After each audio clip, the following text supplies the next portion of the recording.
Oasis from sunny Palm Springs, California. Or like these are my co-hosts Kirby and Snorlax, and yeah. So basically, what this stream all about right now is just talking, just printing out the word that I just want to get that I have 37 followers. Thank you so much who are currently following, but there are current but there are some emotes that I want to spread out to the world, but because of Twitch guidelines or whatever, I have to get to a certain amount of followers. That would be 50, so you know what? To make I always wanted the goal to be like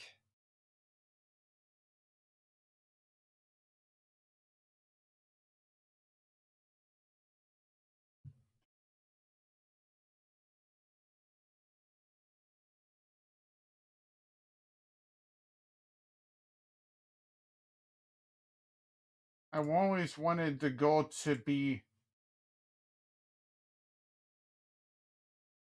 no. I always wanted the goal to be like 50 in a sense, but for now I think that goal is going to be like a moment. I'm just going to set it like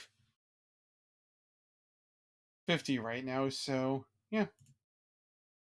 So if you want so if you can please get me to fifth to have 13 more followers here so that I can take care of some mo- emoticons or whatever that I've been trying to work with lately. But for me to put emotes on this place on Twitch, I first have to become a Twitch affiliate, which means I need to reach my goal up there, kinda right up there. So yeah, and I guess I will leave this here for a little bit. Hmm.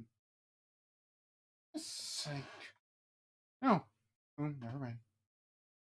This in here.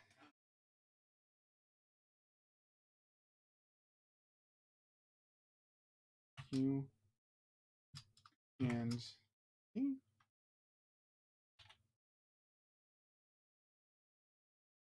I guess Q.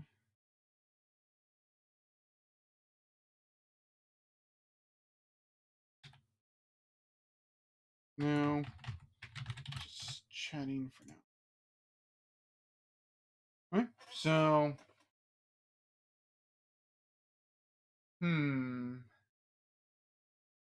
what else can I think about just doing here? I guess I could do more of what I started out with.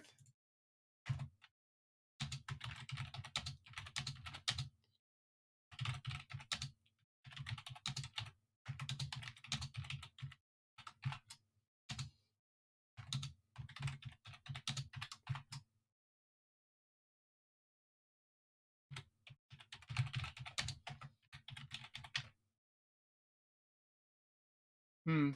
Well, hold on a moment. Just need to find out.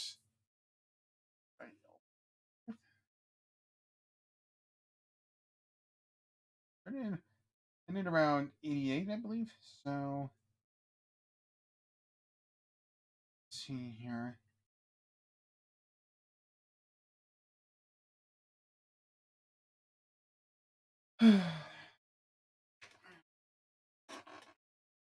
Hold on a minute.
Let's see here.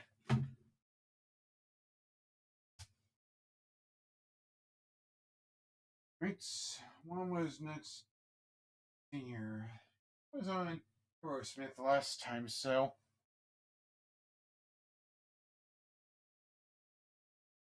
I think so. So my next my next favorite game on my list, number 87, would be Hades.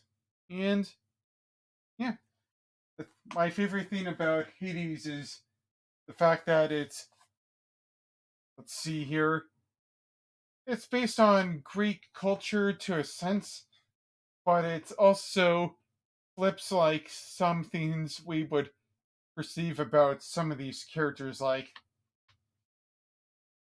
Medusa, except for instead of being like a cruel villainess or whatever, is just like really good fangirl. Dionysus is a party boy. Aphrodite is like very charming, and it's all a very cartoony vibe and very stylized, and I definitely like it. Probably my big main, well, not a complaint to an extent, but the whole point of Hades is that it's basically a roguelike where you are expect you will be expected to die a lot in this game. It definitely thro- throws in some curveballs, so but the best part of Hades is that each death gives you more power in a sense. And I never really thought about something like that, like Hades being death productive in a sense, where death actually makes you stronger each game, and I definitely love that. Sure, there are some like annoying parts, like some mini bosses, but overall, Hades is one of the best games of 2020, I think. In here. Next up on my list is Custom Robo. Man, one of the most underrated gems of the GameCube. Yeah, and honestly, I haven't played it in a while, but I remember the customization being one of the best themes in a game of all time, especially for like a little robot shooter thing. How would that work? Sure, I'm not sure how the game holds up for now since it's been years since I played Custom Robo, but I do remember especially the music being really good. And I wish that Nintendo would do more with it, except for like the only two games we got out here in the West. Because it was a fun concept, if I remember. Too bad there were nothing came out of that afterwards. But yeah, Custom Robo definitely underappreciated. You know, hmm, Rare flying around here somewhere. Hold on.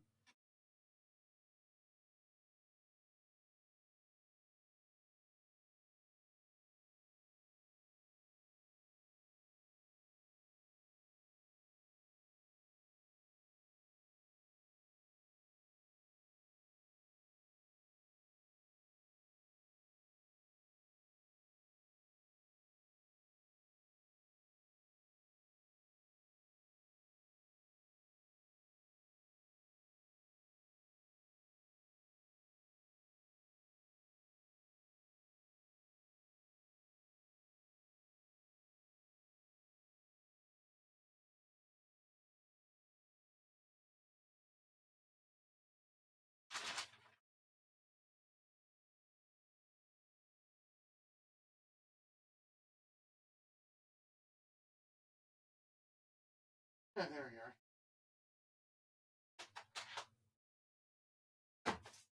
are. All right. So,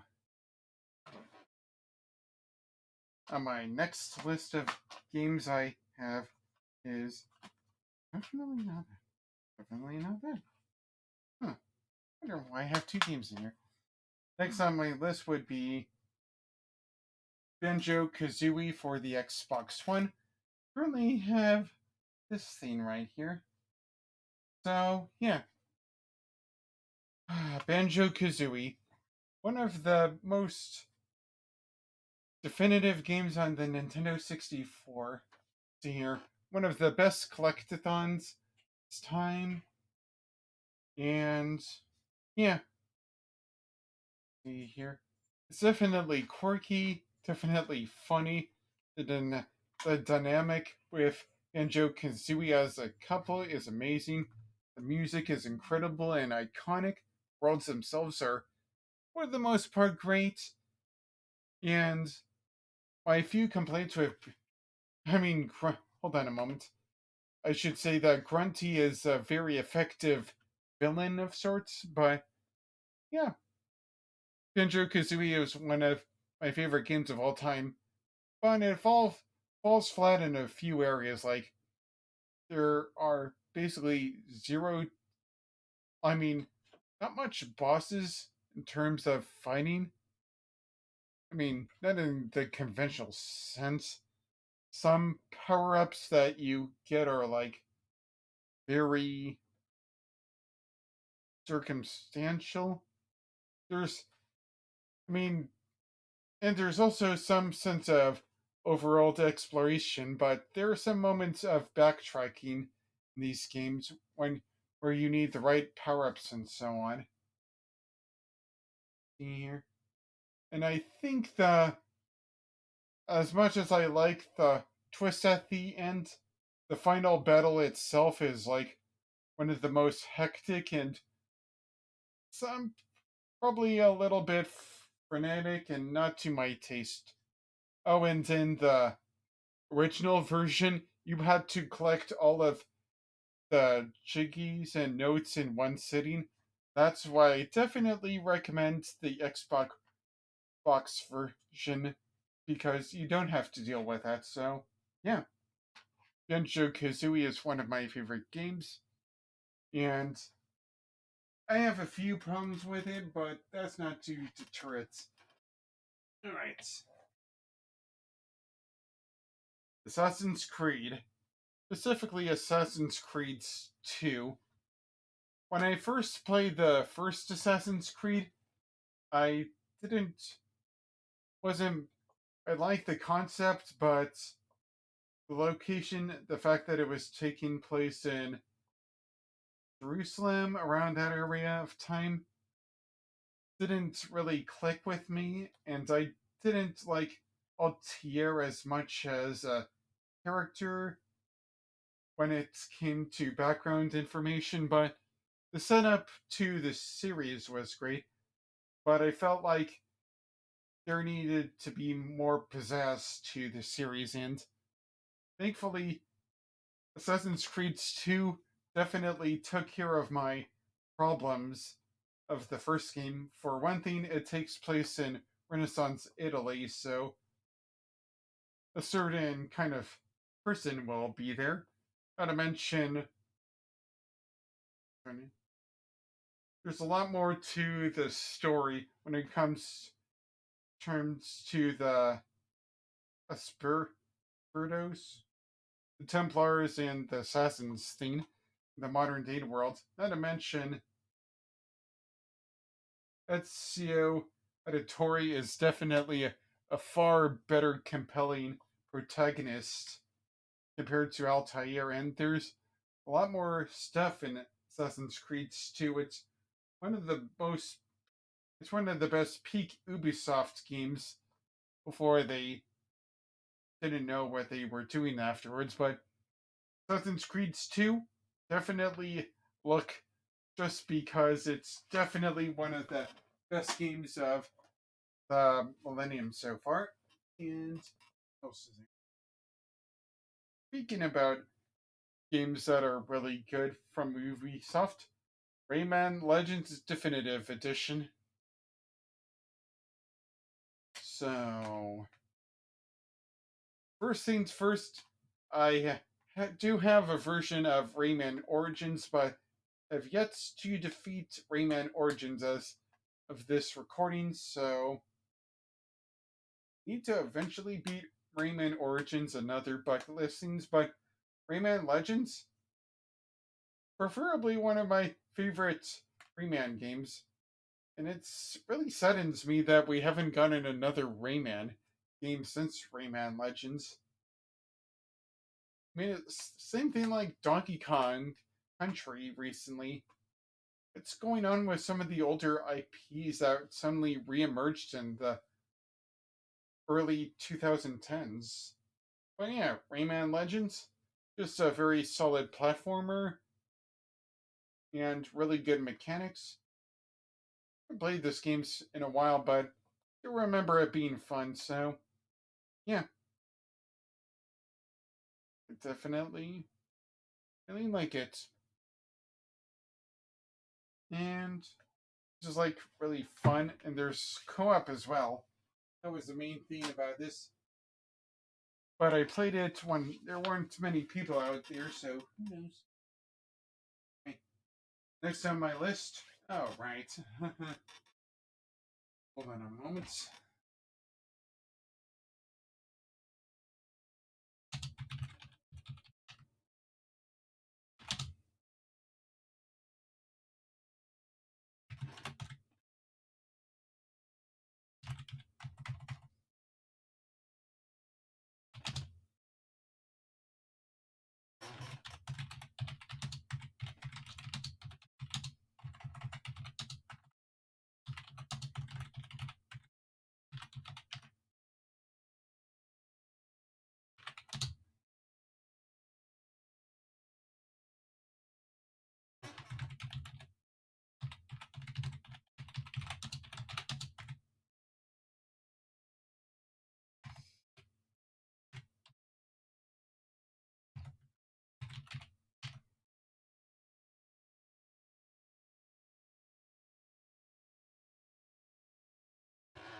Right?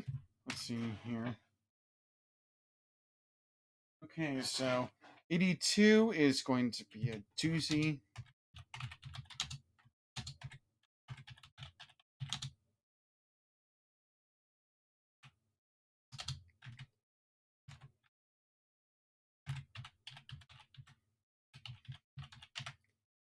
Alright, so next on my list for number 82 is Final Fantasy XIV Heaven's Sword for PC. Anyways, as of making of this video, that's expansion for the current expansion for Final Fantasy XIV would be Endwalker, with that new expansion with the season and so on coming later on this year. But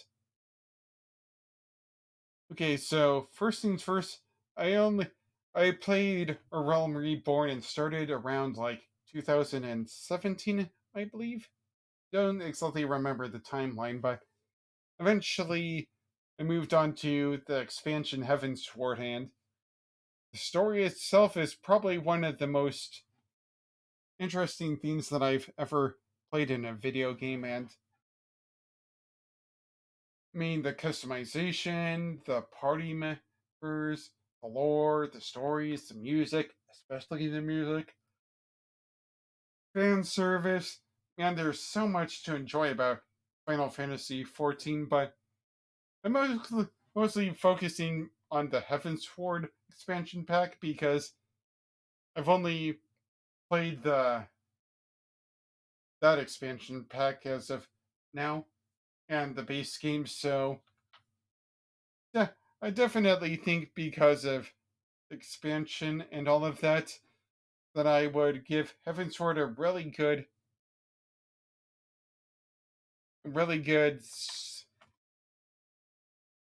a thumbs up in my opinion, because it's definitely one of the most bang for your buck expansion packs. Not to mention its story is grand, full of betrayal, deception, intrigue, and that's all I can get to that. But the world, but the amount of snow you'll see is definitely a lot, and a lot of dragons. I won't forget about the dragons. So yeah, Heaven Sword, what a really great game. All right, nope, nope.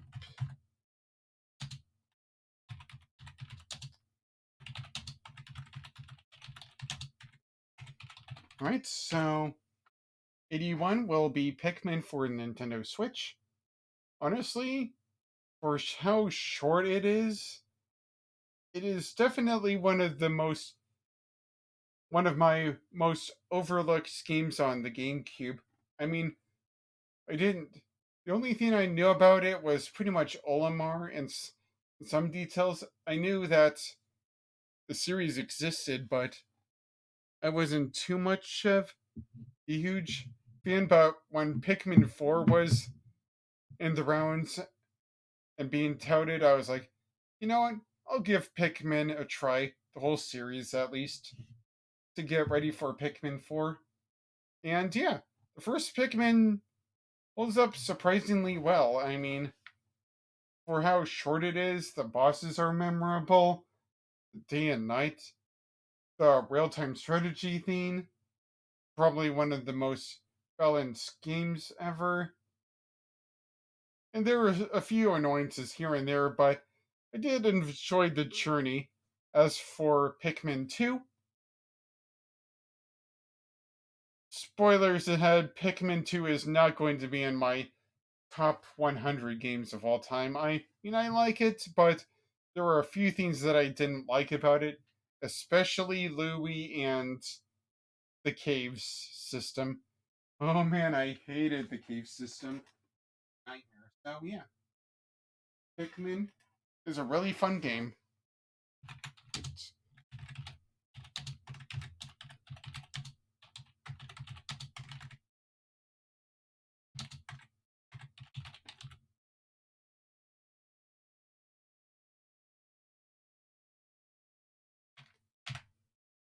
Right, so the next game on my list will be Kid Icarus for the Nintendo Switch or 3DS, so it's not a new Pikmin game, but man, as you can plainly tell from some of my videos, I'm a certified classics fan. So, and it was like the 10th anniversary of Kid Icarus Uprising, so I'm like, yeah, eventually gotta get into Kid Icarus eventually, and yeah, I just really liked it because it's another take on the Kid Icarus thing. Not to mention, Pit is one of the best characters of all time. But I do admit that it does have some archaic design here and there. Though strangely enough, just because of my love of Greek stuff, this is probably the highest that I will ever put on an NES game on my list. No joke. I don't even have Kirby's Adventure, any of the Zelda games, any of the Mario games, or anything else. I just think that Kid Icarus is one of the best because it's also another one of Sakurai's IPs, even though Sakurai doesn't pay much attention to Kid Icarus much as he does with Kirby. So yeah, here's a revival of Kid Icarus. You thinking of Kid, Kid Icarus?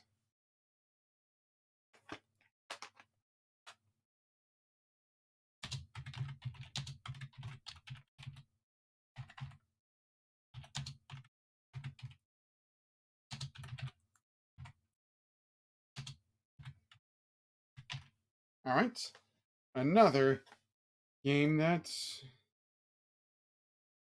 is basically very nostalgic for me, and it is Kid Icarus Uprising. So yeah, I didn't get this immediately when it came out in 2012, I believe it was. I got it a few years later over at a Walmart, and I was going to this one place called the Getty Villas out in Southern California, where they had a lot of classic pottery and artwork and the whatever. Now I thought to myself, sure, why not bring this up, take this with me? Plus, Pit needs to be in the spotlight right now. What could go wrong? And honestly, Kid Icarus Uprising is very one of my favorites just because it's hilarious. Like Hades, it also switches things upon the classics as we know of. Like Hades is such a goofy villain in this game.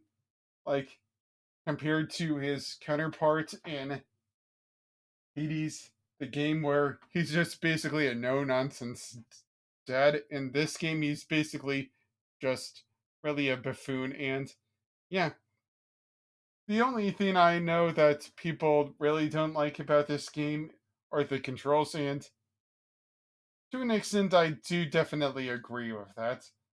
But that's why people have been clamoring for a Switch remake or so on, like the Luigi's Mansion 2 remake officially coming this year. So yeah, Kid Icarus Uprising, one of my favorites. All right, on to. Hmm, hmm,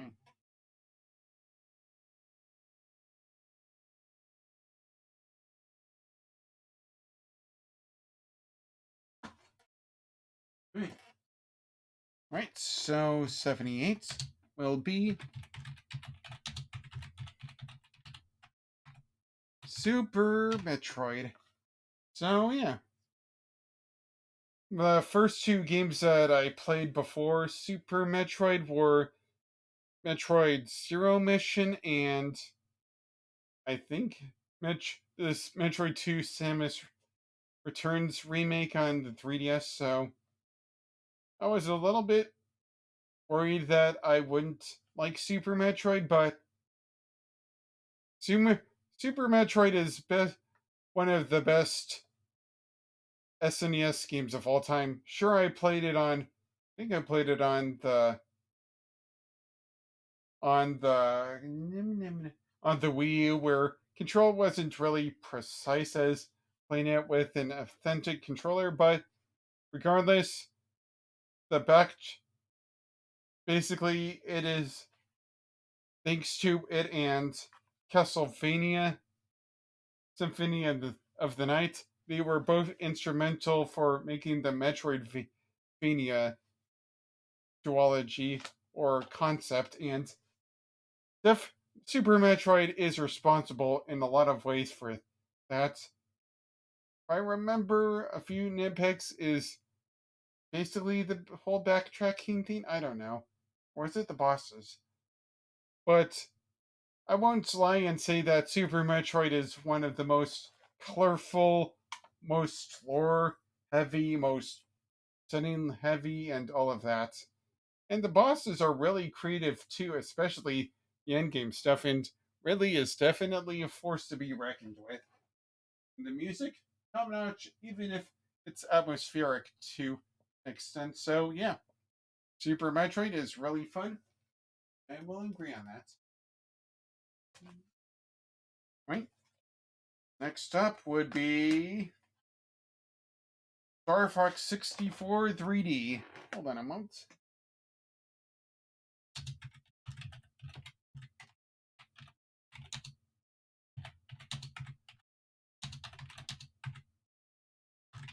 Alright, so Star Fox 64 3D. Basically the best Star Fox game ever. No doubt about it. I mean, it is one of the best pioneers of the space shooters, and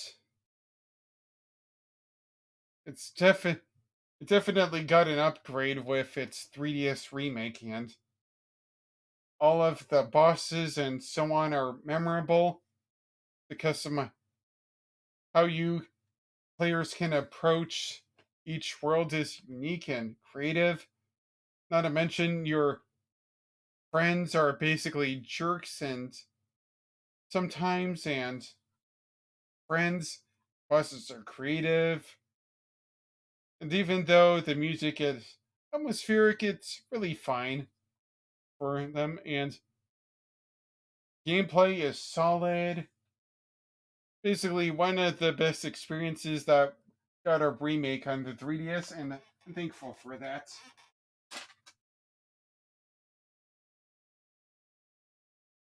Number 76,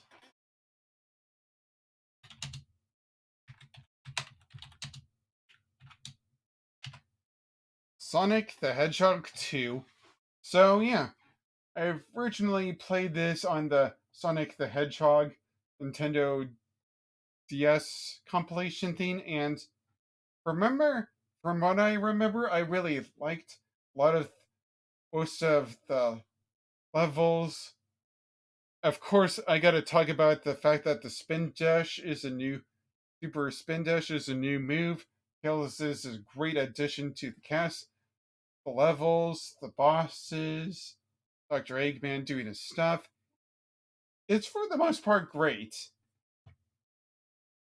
But two things obviously bring it down. One are the obnoxious special stages. Two, it falls a little bit flat during Metropolis and all of that. And Metropolis and the rest of that part, but otherwise Sonic 2 is definitely an upgrade, and Son and even though players probably not might have gotten it by the end, Super Sonic is definitely one of the most iconic things to come out of the game. Also, it did have a worldwide launch on Tuesday, and yeah, everybody still remembers the Sonic 2 Tuesday release, and yeah, Sonic 2 is one of the best games, but not my favorite Sonic game.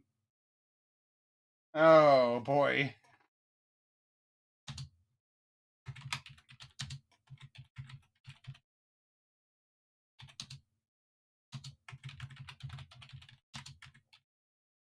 So, brace yourselves, people. You might not like my next opinion.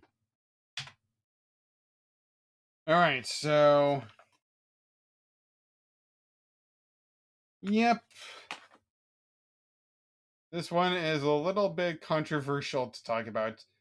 Sonic Superstars. So, being is. Sure, I know it's a messy, glitchy time of its life. Yes, I know that some of the bosses take way too long. Yes, I know that Jun Sonoe should probably think about stepping down as a composer for upcoming 2D Sonic games.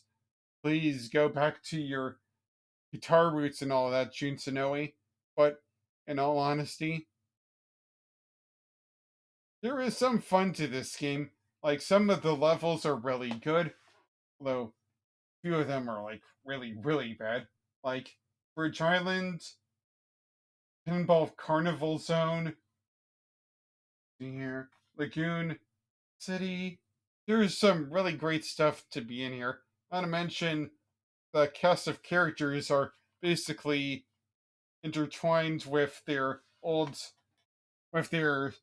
CD recent outings on the Origins stuff. Like, even Amy, who is a playable character in the recent Origins Plus game, have the similar move sets, but definitely the cream of the crop of this game is the cast of characters, and Fang the Sniper or Fang the Hunter in this game definitely has an interesting comeback. And yeah. Also, the Chaos Emeralds have their own unique powers in this game and are definitely better individually now than they were like as a collective. There's actual incentive to getting the Chaos Emeralds now, even if the means of getting them is like whatever. So, man, those special stages at times were annoying, but yeah, Sonic Superstars, just don't oversleep on it. I give, I'll see it's a really good worth it. Right? Next on my list is.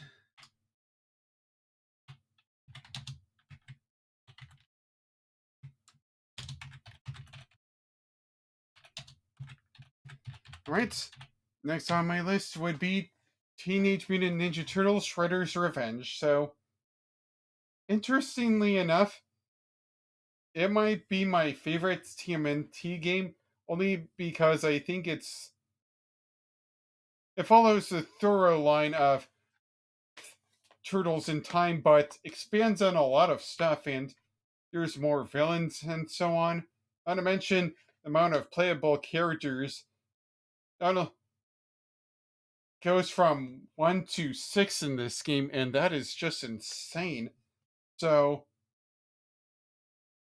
the playable characters, if I remember, are, of course, the turtles themselves, Splinter and April O'Neil, if I remember. But the amount of fan service in this game is definitely alright, and yeah, the person voicing Shredder is really good. Looks great, plays great, sounds great, and yeah, there was a lot of love and attention to this game. Heck, even T. Lopes does some music for this game, and Johnny Atma, also known as Gametal, also has a help hand in these games as well. So yeah, I would definitely recommend it. Next on my list.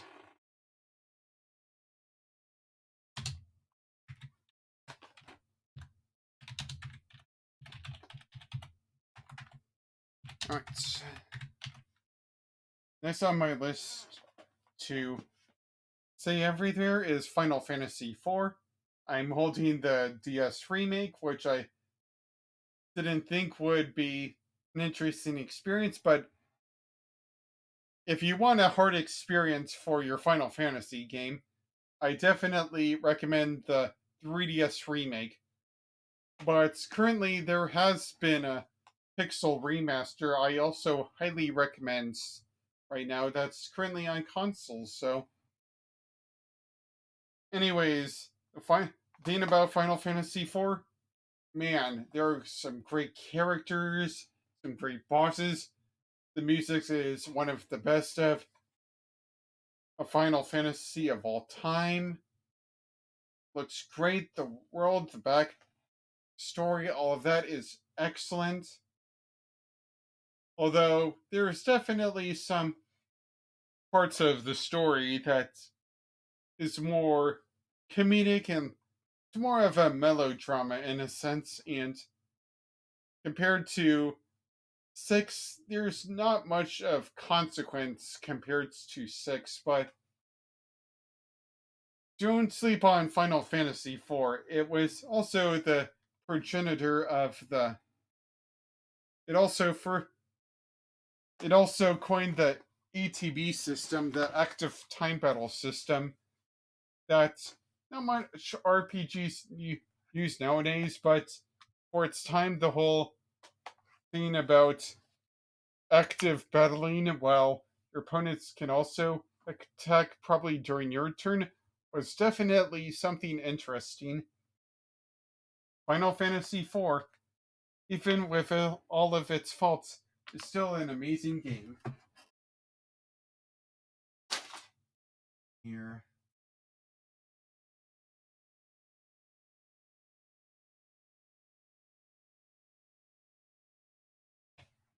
Oh my.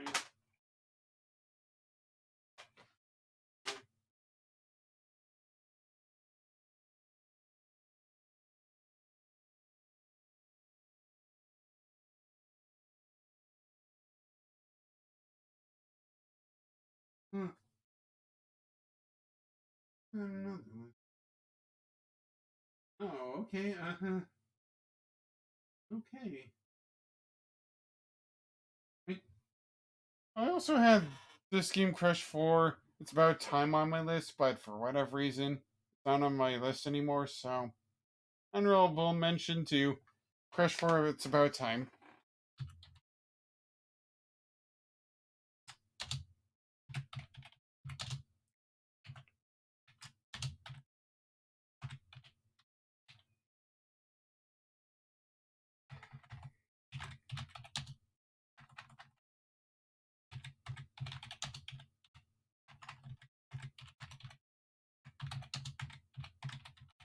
Speaking about time,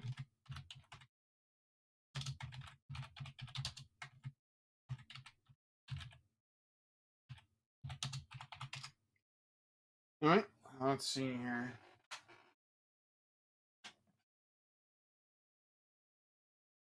Next game I want to talk about, but don't have with me, would be.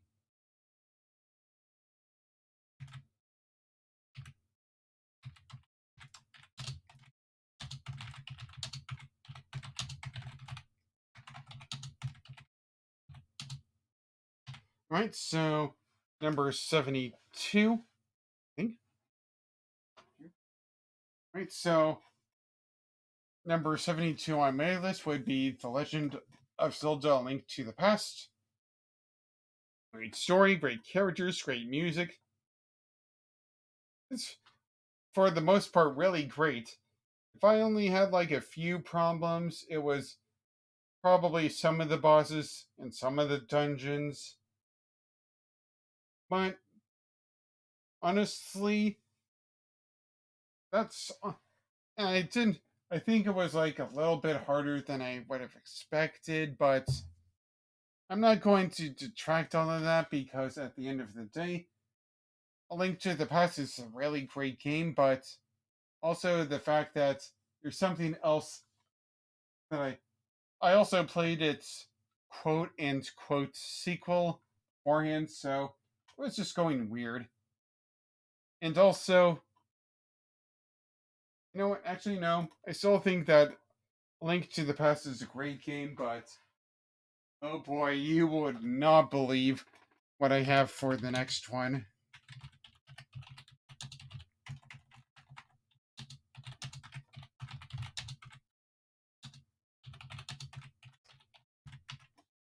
So,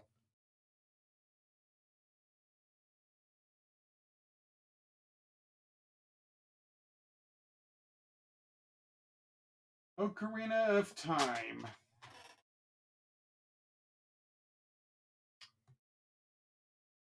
That's my number 71. Oh boy. Okay, so we're going to go in the pantheon of those who will say that it's overrated because it made way for the linear level design of and the whole linearity that future games until Breath of the Wild would take a hold of in terms of level design and all of that, and how to collect items. And then there's the fact of NPCs not having a grand total of things. I mentioned Hyrule Fields being barren, everything being slow. I mean, there has been a lot of talk about why Ocarina of Time not hasn't been treated well compared to Link to the Past, and you know what? Even with all that said, Ocarina of Time 3D is one of the first Zelda games I've ever sat down and actually defeated, so it is when the 3D one came out, it was definitely easy to understand, beginner friendly. Sure, it was linear to a fault, but because of that, I was able to get into it and play with it. And not to mention, it just had the perfect length for what I wanted as a guy with no means of a TV or so on. I didn't basically have a TV or a home console when I went to college when that game came out, so it was one of the perfect things for me. Sure, I understand its faults now as I grew older and so on, but and heard a lot of backlash, but you know what, for all of its faults, it does have a good amount of stuff that I really do like how intimidating Ganondorf is, how interesting this early reincarnation of a 3D Link is, not to mention Zelda, the interesting lore between for Hyrule. I also like Melon and Kalon. Writing Epona was really cool at the time, and it was its first one of the first for 3D environments. So also it was also has one of the most envi- let's see here. I don't know what to say, but this music was alright and memorable. Not all of it hit the mark, but some of it was really good. Let's see here. Locations. Some of the enemies and bosses were very creative. And hmm, hmm. Oh, and Z targeting was definitely an influential theme in 3D combat for things to come. So even though it's not perfect, like I can agree on some extent, that doesn't mean that I totally write off Ocarina of Time. It does have its merits. And I know people will probably put in the comment section that, hey, how dare I put A Link to the Past over Ocarina of Time, but I mean, under Ocarina of Time, but I just have a little bit more history with Ocarina of Time more than Link to the Past, so I'm sorry. But that's not even the most controversial take. That's yeah, okay. And as for number 70, and the last one I will talk about for today. Okay, Persona 4 Golden. So, a little thing that I. So here's a little history for me. When Persona 4 Golden came onto Steam, right away I was like, oh heck yeah, I better play this out and see what the big fuss is about because Persona some if you liked Persona 5 Royal and so on, you can also like Persona 4 Golden. And let's see here.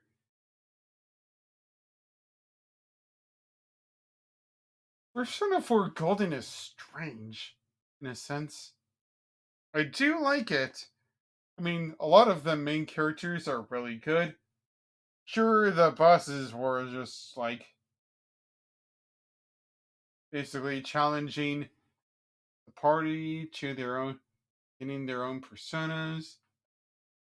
Some of the music was meh, if I remember. I mean, not only that, but even though I do think it was interesting for the time, the PS2 models don't hold up a candle to the current PS4 models. I mean, it's just basically night and day. I definitely like the fidelity of the recent models more, but I do find in an extent the them still the characters charming to an extent. Let's see here. I like the jazz soundtrack of Persona 5 more than I do the pop and funk stuff of Persona 4 Golden. I'm sorry, it's just my musical taste in me. Not to mention, I like this singer of Persona 5 more than I do the singer of Persona 4. I found some of the stuff in Persona 4 a little tedious compared to Persona 5. Persona 5 was definitely improved some things of Persona 4 gameplay wise.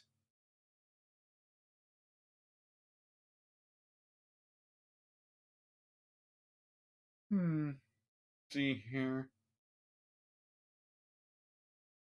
Well, that's not to say that I don't like Persona 4 as a whole. Some of its music is really, really good. Some of the main cast are better than those of Persona 5. Some dungeons are really creative and really good. See here.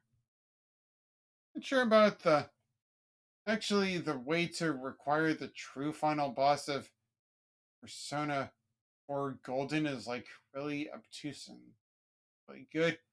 Persona 5 and Persona 5 rather have a better boss and true final boss, in my honest opinion. Let's see here. And I don't know who has a better villain. Who's the better villain, in my honest opinion? Or shock villain. And shock villain. Maybe Persona 4's. I think I do like the narrative through line of Persona 4 more because it's a murder mystery and who done it compared to Persona 5's kind of basic chapter system kind of thing. Persona 4 at least keeps you going for a bit. Hmm. And what else is there? Sorry, but I do kind of like the protagonist of Persona 5 a little more than Persona 4, only because Yu Narukami's definitely more Chad in Persona 4, and you have to earn respect in Persona 5 because of a misunderstanding. So, yeah. But, yeah, speaking of which, can't wait for. Definitely cannot wait for Persona 3 Reload. Reload when that comes out. Oh, wait. Actually,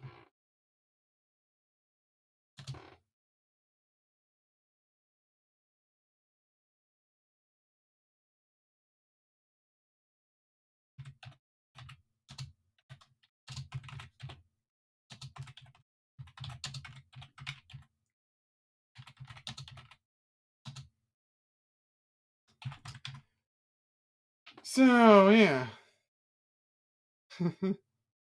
Crush 4, it's about time. So you may be wondering, hey, weren't Crush 2 or Crush 3 in this? Trust me, I played the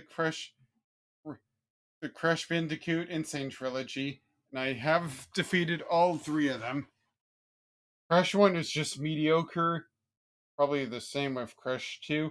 Out of the whole trilogy, I think I like the third one only just because it's basically is a more of a what's what of gimmicks, and that I think is fine because I didn't really like much of the platforming of of the Crush series. In my honest opinion, it is just too weird to get into. I'm not sure, but the level design, the movement of Crush Bandicoot is just really weird to get into. As for Crush Bandicoot 4, it's about its time. There's a lot of to do. There's a lot of characters. The new mask abilities are unique. There's a lot of collectibles. It's it's more about the same thing with the time trial conventions, but I think more appropriate in design wise.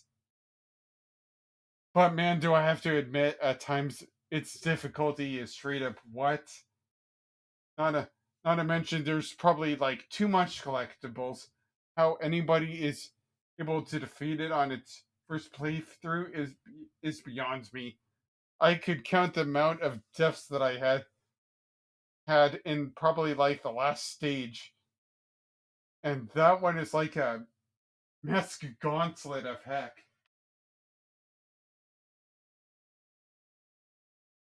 But I think I won't end it there because there's one last one I like to get through. Da-da-da, dun-da-da-da, da-da-da-da-da.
Alright.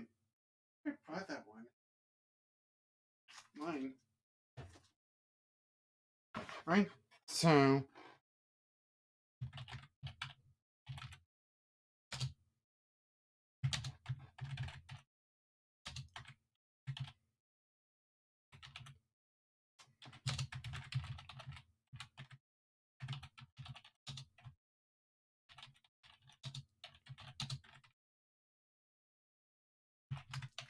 right?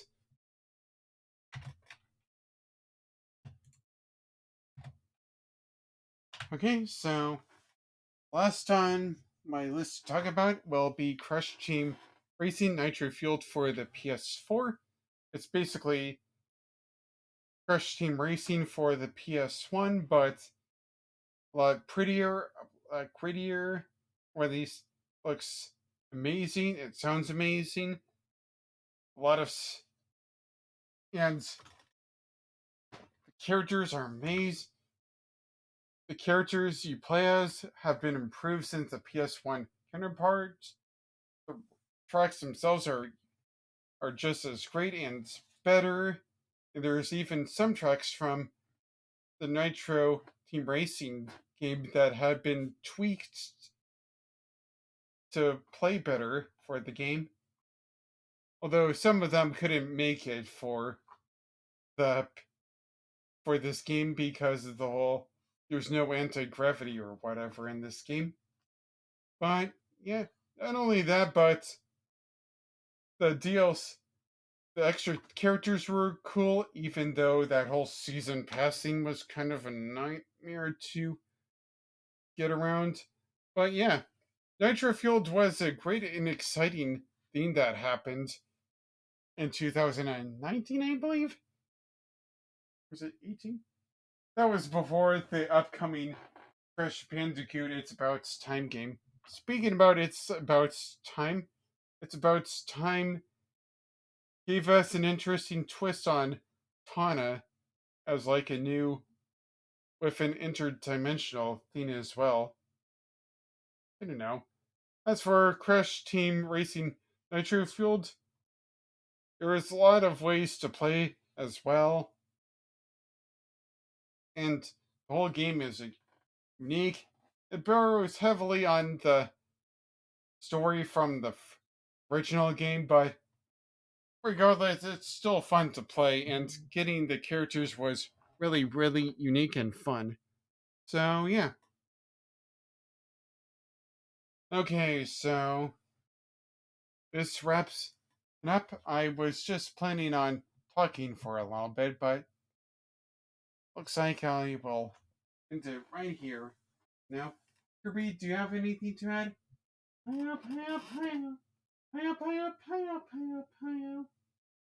Alright, even Kirby admits that I've been rambling on a little bit too much and need to get ready and get some sleep. So, yeah, this has been Graduate Oasis. These have been my co hosts, Kirby and Snorlax. It looks like Snorlax is a little bit tired of today as well. So, yeah, as always, you can follow me on my Twitch and YouTube, subscribe to me there, donate to me on my Patreon, follow me on my Twitter, and please spread the word that I just need 13 more followers to do emote stuff. If you can spread it around, tell your friends, your family, anybody on your Twitter accounts, and so on. Anything to help me from keep on doing the stuff that I want to do in the future, like even make custom emotes or whatever. I planned in last one. So this has been Try Oasis. I hope you have all had a great day so far, and if not, I hope the rest of your day is better, or tomorrow is better for you. And I will see you all later. Bye bye.